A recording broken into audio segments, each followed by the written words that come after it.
Hello, everyone, and welcome back to the Their Own Words podcast. History from those who lived it. My name is Danny. And my name is Ava. And who are we talking about today? Today we're going to be talking about Charles Dickens, the famous Victorian novelist. So Charles Dickens was born in 1812 and he died in 1870, so kind of right smack dab in the middle of the Victorian era was when he lived. And I mean, most of us have heard of Charles Dickens. If you haven't, you're probably living under a rock. True.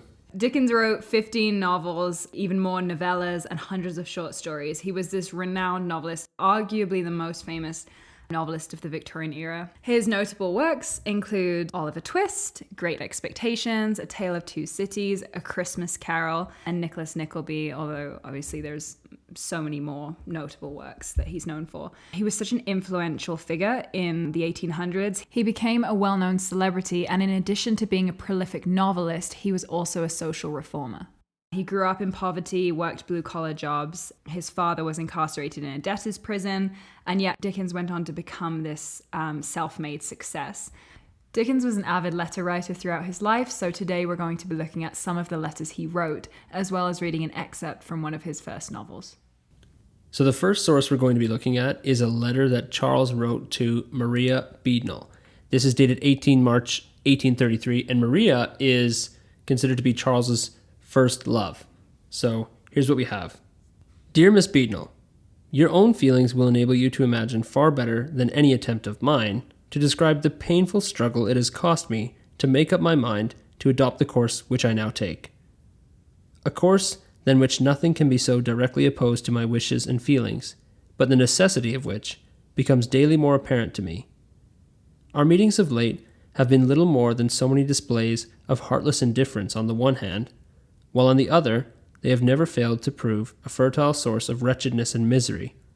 And seeing as I cannot fail to do that, I have engaged in a pursuit which has long since been worse than hopeless, and a further perseverance in which can only expose me to deserved ridicule.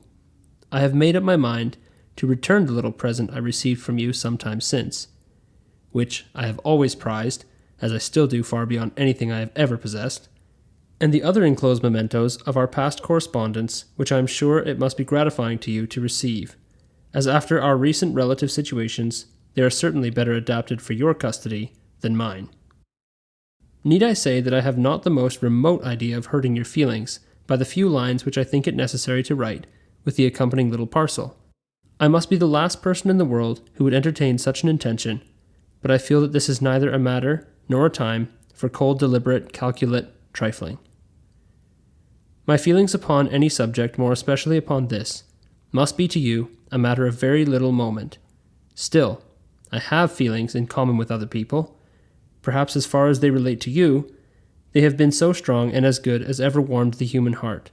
And I do feel that it is mean and contemptible of me to keep by me one gift of yours, or to preserve one single line or word of remembrance or affection from you.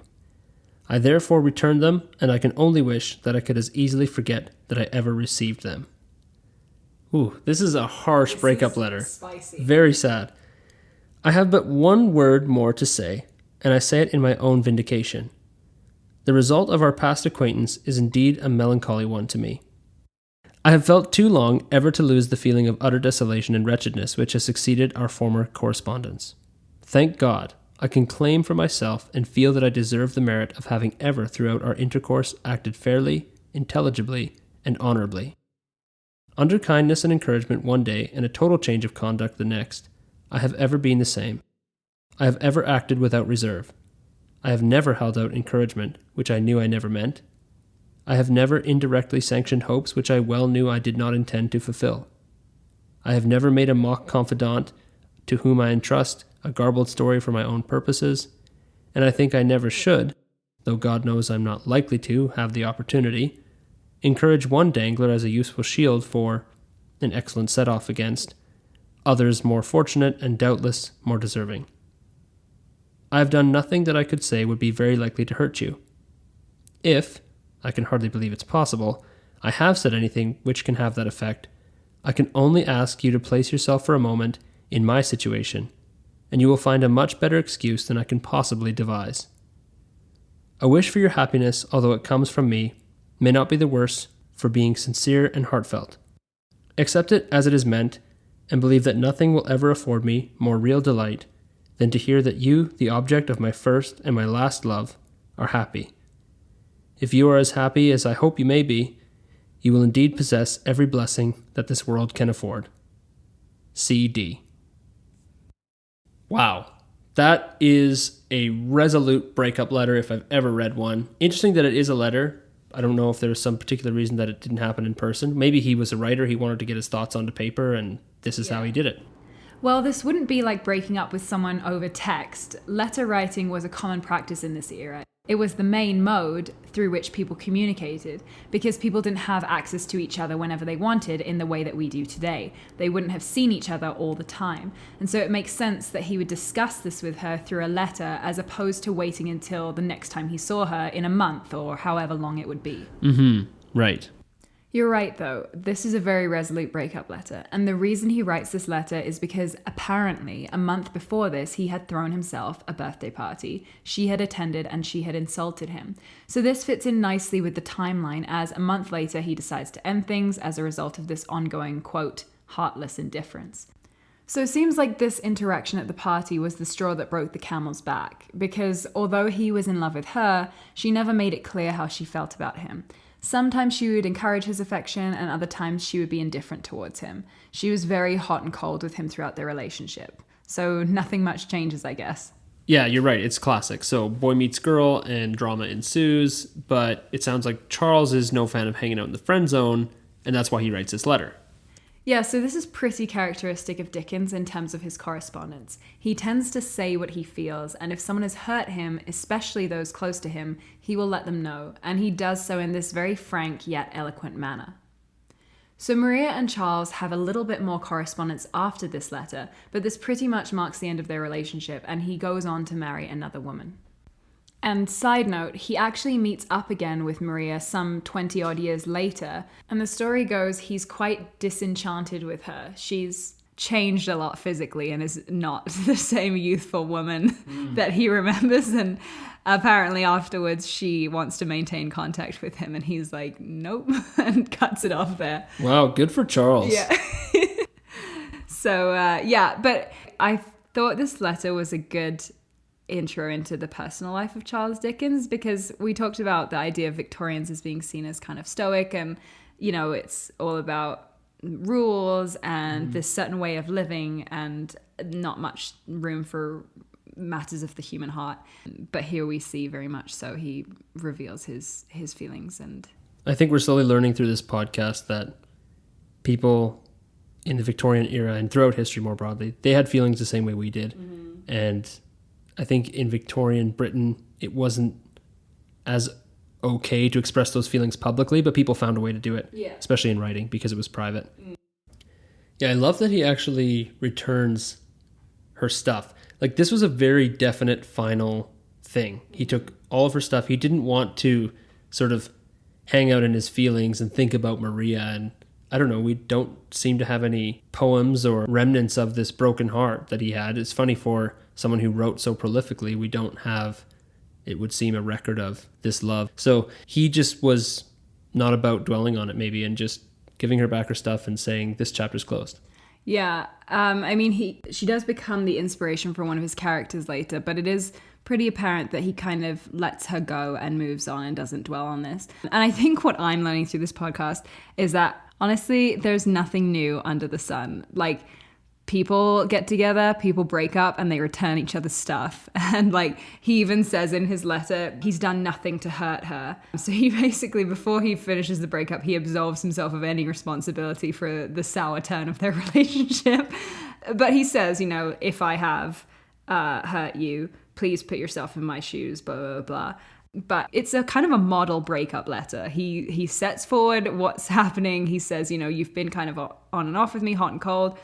I don't care to hang out in this weird friend zone kind of thing. And, he makes his peace with it and parts ways with her.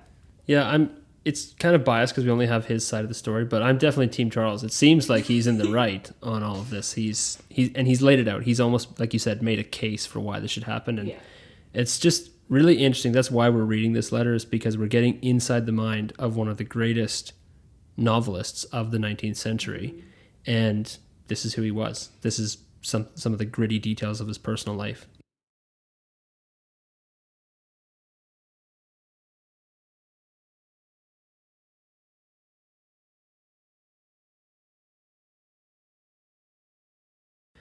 Okay, so next we have what letter? We have a letter to Catherine Hogarth. So Catherine Hogarth would become Catherine Dickens. And he wrote this letter to her in May of 1835. He says, "My dear Catherine, it is with the greatest pain that I sit down, before I go to bed tonight, to say one word which can bear the appearance of unkindness or reproach, but I owe a duty to myself as well as to you. And as I was wild enough to think that an engagement of even 3 weeks might pass without any such display as you have favoured me with twice already, I am more strongly induced to discharge it. The sudden and uncalled-for coldness with which you treated me just before I left last night both surprised and deeply hurt me. Surprised because I could not have believed that such sullen and inflexible obstinacy could exist in the breast of any girl in whose heart love had found a place. And hurt me because I feel for you far more than I have ever professed, and feel a slight from you more than I care to tell. My object in writing to you is this. If a hasty temper produce this strange behaviour, acknowledge it when I give you the opportunity. Not once or twice, but again and again. If a feeling of you know not what, a capricious restlessness of you can't tell what, and a desire to tease you don't know why, give rise to it, overcome it. It will never make you more amiable, I more fond, or either of us more happy. If 3 weeks or 3 months of my society has wearied you, do not trifle with me, using me like any other toy as suits your humour for the moment, but make the acknowledgement to me frankly at once. I shall not forget you lightly, but you will need no second warning. Depend upon it, whatever be the cause of your unkindness, whatever give rise to these wayward fancies, that what you do not take the trouble to conceal from a lover's eyes will be frequently acted before those of a husband. I know as well as if I were by your side at this moment that your present impulse on reading this note is one of anger, pride perhaps, or to use a word more current with your sex, spirit. My dear girl, I have not the most remote intention of wakening any such feeling, and I implore you not to entertain it for an instant. I am very little your superior in years. In no other respect can I lay claim to the title, but I venture nevertheless to give you this advice first, because I cannot turn coolly away and forget a slight from you as I might from any other girl to whom I was not warmly and deeply attached. And secondly, because if you really love me, I would have you do justice to yourself, and show me that your love for me, like mine for you, is above the ordinary trickery and frivolous absurdity which debases the name and renders it ludicrous. I have written these few lines in haste, but not in anger. I am not angry, but I am hurt. For the second time. Possibly you may not understand the sense in which I use the word. If so, I hope you never may. If you knew the intensity of the feeling which has led me to forget all my friends and pursuits to spend my days at your side, if you knew but half the anxiety with which I watched your recent illness, the joy with which I hailed your recovery, and the eagerness with which I would promote your happiness, you could more readily understand the extent of the pain so easily inflicted, but so difficult to be forgotten. Ever yours most affectionately, Charles Dickens. This is emotional. Honestly, he writes so poetically as well. Like, even in prose, it reads like poetry. It really is actually amazing. One of my favorite lines from this is, inflexible obstinacy could exist in the breast of any girl in whose heart love had found a place. It's quite something. He's obviously kind of an emotional guy. He takes hurts very keenly. I thought it was interesting because it seemed almost as if part of the letter read like a chastisement, but then he even says, which is actually quite contrary to Victorian norms, he says, I'm not your superior in any other way except for age. You know, he doesn't seem to be trying to inflict this sort of manly discipline on her. Yeah. He's just saying, you really hurt me and I want you to know why and I want you to change your ways. Yeah, this is like marriage counseling 101, like open lines of communication, like let your significant other know when they have hurt you and you feel wronged, but also be, forgiving and gracious, which he seems to be. And just by reading this letter, we get such a sense of what a great writer he is. And this letter is written way before any of his major works of literature were published. He wears his heart a bit more on his sleeve than perhaps other Victorians of the time. And it's funny that we're reading this right after reading the breakup letter, because it makes it seem like all he writes is letters of discontent with lovers who have spurned him. But it's very clear in this letter that he loves Catherine, and the language he uses really profoundly expresses this love. He does write like the great poets do. In one sense, that's where we get the most emotion out of the Victorian era, is from some of the great poets, which we, by the way, shameless plug, are going to be looking at in this series. So stick around for some of the poems and the famous poets that we'll be looking at. But yeah, he's contrary to what we think of as a Victorian man. He's very open. Like you said, this is marriage counseling 101. You're right. It does read a bit like a chastisement in some parts, but I think he's just being very frank with his feelings. It reads half like a love letter and half like a letter of discontent. We see through the language he uses how much he loves her, and it's because of this love for her that he shares this discontent with the way she has treated him. He notes that this is not the first time that she's treated him coldly, and so he clearly wants to bring up what he sees as an issue in their relationship, one that has caused him a lot of hurt. He notes that, quote, "I feel for you far more than I've ever professed and feel a slight from you more than I care to tell." He also mentions that he doesn't mean to anger her with this letter, although he notes that he knows he may have. And I think this is very revealing because it shows us that he both understands her and he considers her and her feelings.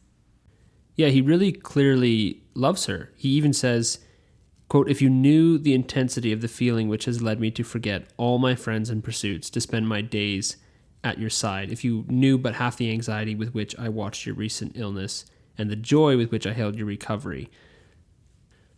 To be honest, this letter almost reminds me of high school kids writing paragraphs-long text messages to each other. And we sort of put that to the side in adulthood, but in this case, this is the main mode of communication, so he reflects on what happens and immediately puts his feelings to paper. Yeah, and he's only 23 at this point, so he's still pretty young. Of course, people grew up quicker back in those days, but he still has a lot of growing up to do. Yeah, for sure. This is definitely still young love. At this point, according to the letter, they've only been engaged for about 3 weeks, but they do go on to get married. Right. Okay, so the next letter we have for you guys is a letter to John Macrone. This is dated for 27 October 1835, and John Macrone is actually the publisher for Sketches by Boz, which is sort of Dickens's precursor to him becoming quite famous. This is before his first big novel. "My dear sir, precisely the idea you suggest about the metallic bubbles entered my brain after I left you the other day. Bubbles from a spring impregnated with steel I have heard of, but bubbles coming direct from a steel instrument would, I'm inclined to think, be a natural curiosity. Are you particularly attached to the retention of the word Bwain, when we can't preserve the parody on Head's title? What do you think of Sketches by Boz and Cuts by Cruikshank, or Etchings by Boz and Woodcuts by Cruikshank? I think perhaps some such title would look more modest. Whether modesty ought to have anything to do with such an affair, I must leave to your experience as a publisher to decide. I will go to the Chronicle office this morning, and if I cannot get slips, procure copies of the missing sketches. If you will have the kindness to send to Cochrane's, you're more likely to get what we want than I am. If you will have the kindness to send to Cochrane's, you're more likely to get what we want than I am. For the October and November numbers of the monthly for last year, you will find the steam excursion in one of them. I think the former. The Great Winglebury Duel, which is the title of the paper which will appear in the monthly for December, I will get a proof of in the course of a few days. Now, if the whole collection falls short, I will be ready with 2 or 3 new sketches to make weight. And with this view, I have begged Black to get old Alderman Wood to take me to Newgate, as an amateur of course. I have long projected sketching its interior, and I think it would tell extremely well. It would not keep you waiting, because the printer has plenty to go on with, and a day's time is a handsome allowance for me. Much less than I frequently had when I was writing for the Chronicle. In addition to a visit to Newgate, I find in some memoranda I have by me the following headings: the cook shop, Bedlam, the prisoner's van, the streets noon and night, banking houses, fancy lounges, Covent Garden, hospitals, and lodging houses. So we shall not want subjects at all events. I am much gratified by the kind expression of your good opinion of my sketches contained in your note, and hope, and believe into the bargain, that your favourable augury of the success of my book may be realised, even to our joint satisfaction. I will call on you Thursday morning, unless I should previously hear you are otherwise engaged. Very truly yours, Charles Dickens.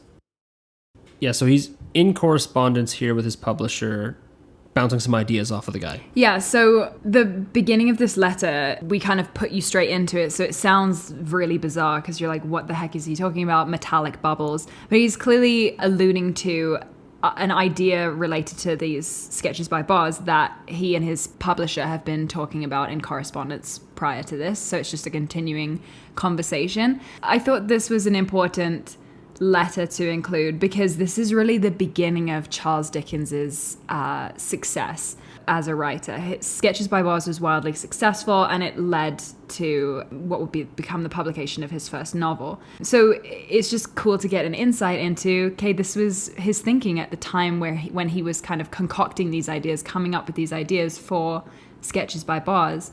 This is really what set him off in the direction to becoming a famous Victorian. Yeah. And, you know, he even mentions some of the sketches, you know, a visit to Newgate, the cook shop, Bedlam, Covent Garden.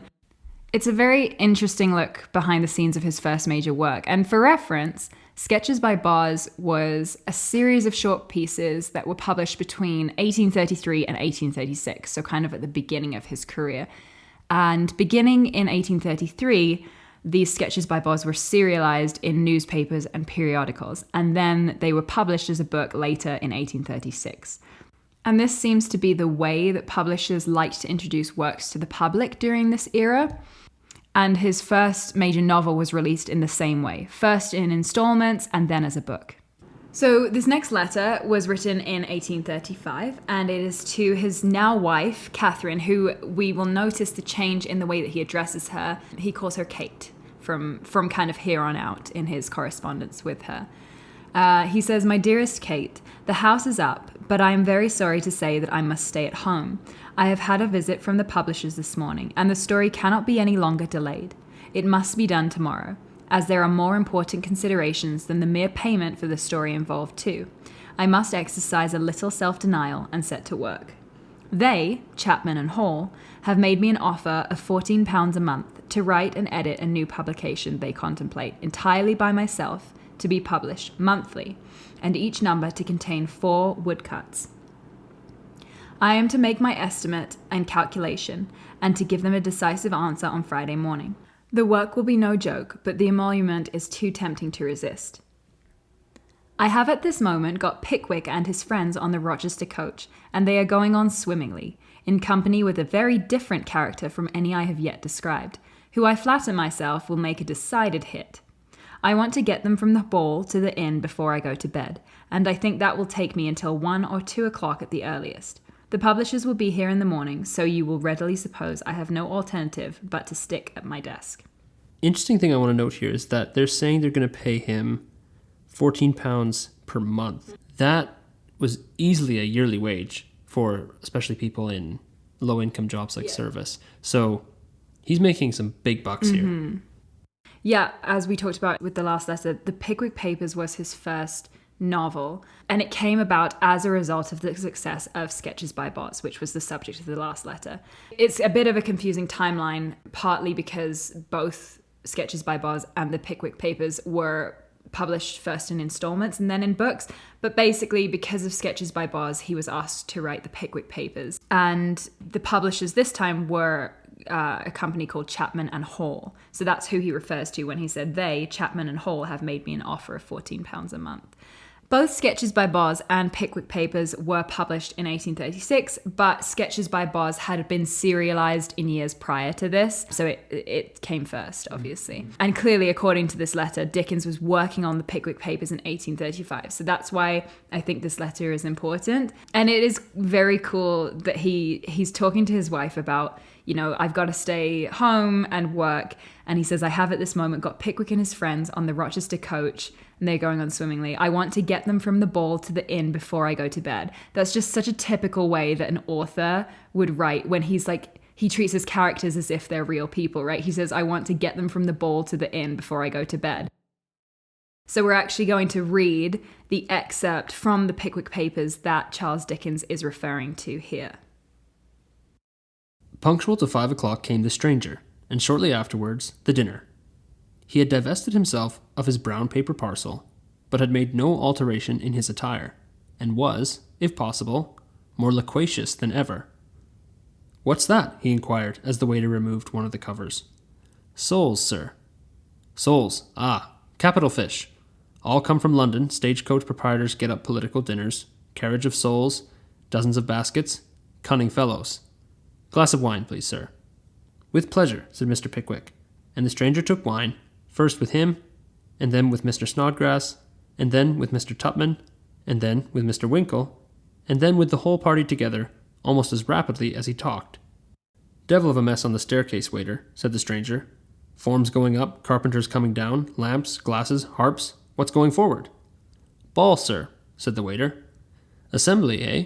No, sir, not assembly. Ball for the benefit of a charity, sir." "Many fine women in this town, do you know, sir?" inquired Mr. Tupman with great interest. "Splendid. Capital. Kent, sir. Everybody knows Kent. Apples, cherries, hops, and women. Glass of wine, sir." "With great pleasure," replied Mr. Tupman. The stranger filled and emptied. "I should very much like to go," said Mr. Tupman, resuming the subject of the ball. "Very much." "Tickets at the bar, sir," interposed the waiter. "Half a guinea each." Mr. Tupman again expressed an earnest wish to be present at the festivity, but meeting with no response in the darkened eye of Mr. Snodgrass, or the abstracted gaze of Mr. Pickwick, he applied himself with great interest to the port wine and dessert which had just been placed on the table. The waiter withdrew, and the party were left to enjoy the cozy couple of hours succeeding dinner. And then, a little further down the page, they arrive at the inn. "Ah, fine place," said the stranger. "Glorious pile. Frowning walls, tottering arches, dark nooks, crumbling staircases, old cathedral, too. Earthy smell. Pilgrims' feet wore away the old steps. Little Saxon doors. Confessionals, like monkey-takers' boxes at theaters. Queer customers, these monks. Popes and Lord Treasurers, and all sorts of old fellows with great red faces and broken noses, turning up every day.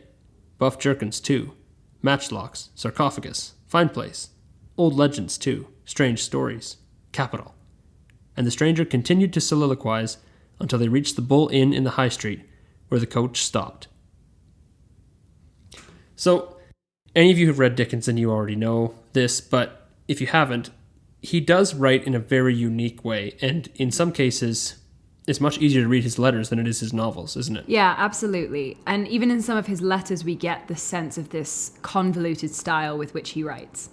But yeah, so this is an excerpt from the Pickwick Papers from this exact moment that Charles Dickens is describing his letter. And that's what I love about primary sources. That's why I think this is so cool. When we look at these two sources in conjunction, we're given this freeze frame in history where he's writing this letter to his wife. And so at this point in time, he hasn't yet written the words that we just read to you from the Pickwick Papers, but he's about to.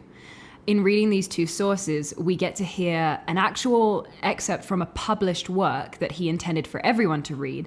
And then we also get to experience this freeze frame of a private moment in history, this behind the scenes moment where he hasn't even yet written the words we've just read.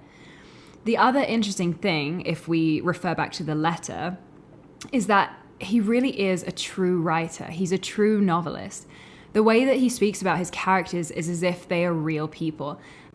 And I think it really reinforces this idea of the role of the author as one who creates reality. And if you remember in the letter, he writes to his wife, he discusses how he has Pickwick and his friends on the Rochester coach and he needs to get them from the ball to the inn before he goes to bed. And so in writing this to his wife, he talks about these characters as if they are his friends or his children, and as if both he and the characters live in the same reality. So the Pickwick Papers went on to become a publishing phenomenon, and Dickens' fame skyrocketed as a result of this.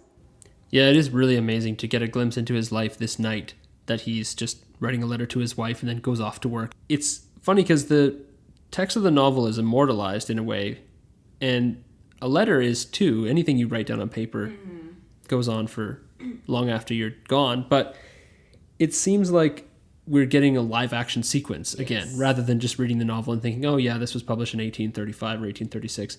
We're getting sort of this live, like you said, behind the scenes look, which is really cool. Yeah, and again, I just love the way that he talks about his characters as if they're real people, that he's the author of their lives, right? And he's like, I have to do this for these characters before I go to bed tonight. Okay, so the next letter we have is from 13th of August, 1841, and this is to George Cattermole, who was the illustrator for one of Dickens's more famous works, Old Curiosity Shop. Here's what it says. My dear Cattermole, will you turn your attention to a frontispiece for our first volume, to come up on the left-hand side of the book as you open it, and to face a plain printed title? My idea is some scene from the Curiosity Shop, in a pretty border or scroll work or architectural device. It matters not what, so that it be pretty. The scene even might be a fanciful thing, partaking of the character of the story, but not reproducing any particular passage in it, if you thought that better for the effect. I ask you to think of this because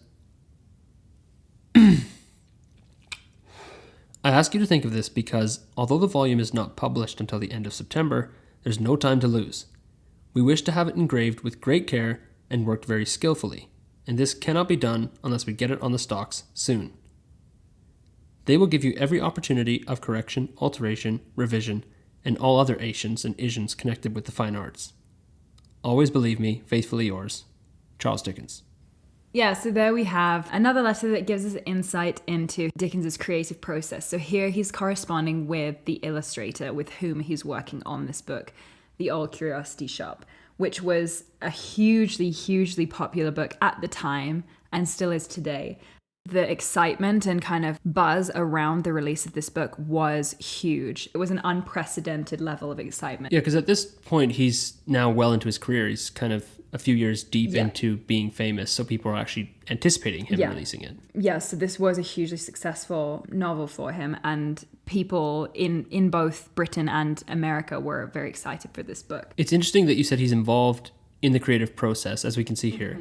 He's still giving the illustrator leeway to do what he thinks is best, but he's like any author even today. They have a vested interest in how this appears on the dust jacket or on the cover or inside the flap. So Okay, so the last thing that we're going to read to you, the last primary source that we're going to read to you, is an excerpt from Dickens's book called American Notes and Pictures from Italy.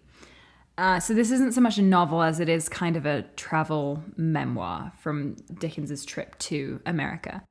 We're just going to read to you really one excerpt from this book, just so you can get an idea of what his impressions of America were and also what his values were. This is an interesting insight into how he viewed America, as America was still largely a foreign country to British people at this time. So this chapter focuses on his time in Boston. So he says, there is no doubt that much of the intellectual refinement and superiority of Boston is preferable to the quiet influence of the University of Cambridge, which is within 3 or 4 miles of the city.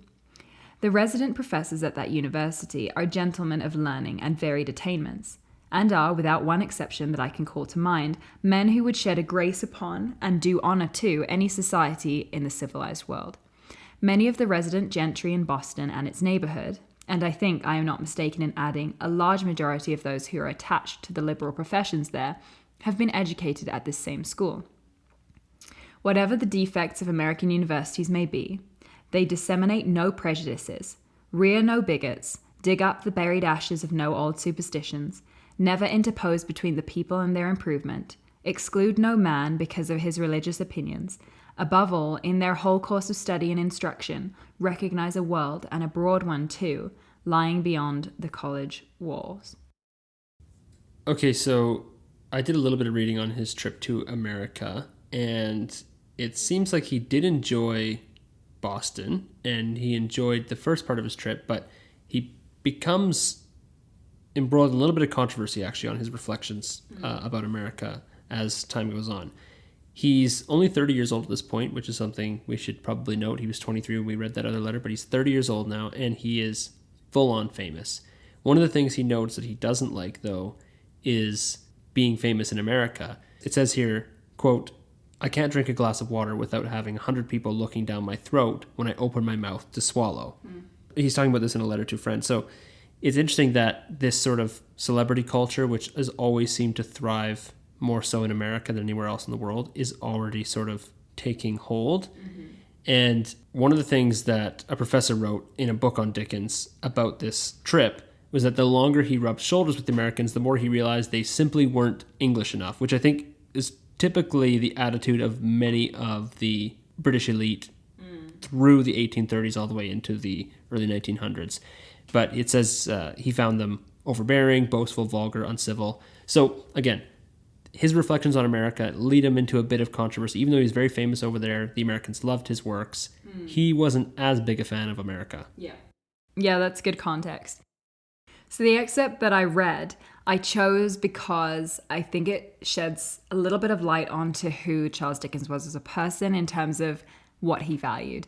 So I read a little bit of preamble about his time in Boston, and he talks about whatever the defects of American universities may be. So already we can kind of see what Danny was talking about, this kind of like air of superiority of the British over the Americans.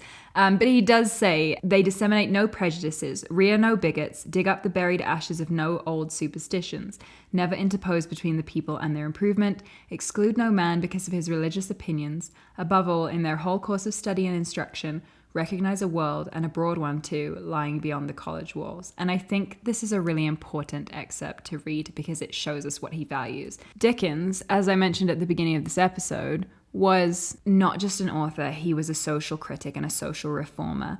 And this very much speaks to that idea. You know, he says they disseminate no prejudices. So obviously he's against this idea of prejudice. He's against bigotry. It never interposed between the people and their improvement.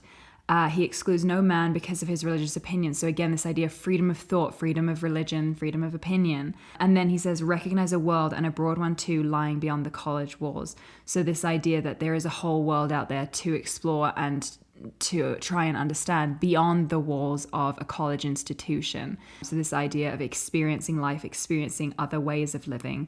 And so he was, I think, quite ahead of his time. And what I've surmised from this excerpt is backed up by many sources that talk about Dickens as a social reformer, which speaks to the fact that he was progressive in the way that he thought. A little bit further up in this excerpt, he talks about a man that he met and really enjoyed the company of, and he notes his tribute of admiration and respect for his high abilities and character, and then goes on to say, and for the bold philanthropy with which he has ever opposed himself to that most hideous blot and foul disgrace, slavery. So here in this excerpt, we get this understanding that Charles Dickens was opposed to slavery. Now, slavery at this time had been abolished in Britain. Britain kind of led the way with that, but slavery was still very much in kind of full effect in the United States. So he talks about coming into contact with this man who is against slavery. He applauds him for this. So again, we get this picture of Charles Dickens as someone with progressive ideas. Yeah, as somebody who traversed from lower class to upper class, he's talking about there people getting in the way of you moving, of social mobility. Yes. And this is not a thing in America, which he's obviously quite a fan of, actually, this aspect of American society. But interestingly, while America is the home of a lot of these liberal ideas and social mobility and where any man can carve out his fortune, they've yet to actually deal with this oppression of slavery. And Britain's only recently dealt with this, so there's definitely still people in Britain who are on both sides of this argument. Yeah, and that's an important point that you bring up, actually, about the difference between America and England, because England was so deeply entrenched in the ideas of hierarchy in society, the idea of the class you were born into as the class that you will die in. There was, at this time, a bit more room for social mobility than there had been in, for example, medieval times. But when you look at America, that's almost the whole point of America. The revolution, this idea that all men are created equal, and the idea of the pursuit of happiness. So when Dickens says that the Americans, quote, never interposed between the people and their improvement, like you said, that resonates very much so with our own knowledge of his background. Growing up in the working class, he had to leave school at a young age in order to start working and providing for his family. And as I mentioned earlier, his father was incarcerated in a debtor's prison, which is essentially forced labor for people who were in debt. So knowing this background on Dickens's life helps us to understand perhaps why he would resonate with these American ideals and even make note of them in this excerpt. And this background also plays into the way that Dickens shines a light on the living conditions of the poor, which is something that he does touch on in many of his books as well. Okay, well, that pretty much closes up our episode on Dickens. I mean, he's incredibly famous, incredibly interesting character. We could talk about him for ages, but I think that's pretty much all we have for you guys today. As always, if you have any questions, comments, or concerns, you can email us at theirownwordspod@gmail.com. And you should email us because at the end of this series of episodes, we're going to be doing a questions episode where we specifically address your questions about the Victorians. And join us next week for our episode on Victorian motherhood. Thanks for listening. Bye.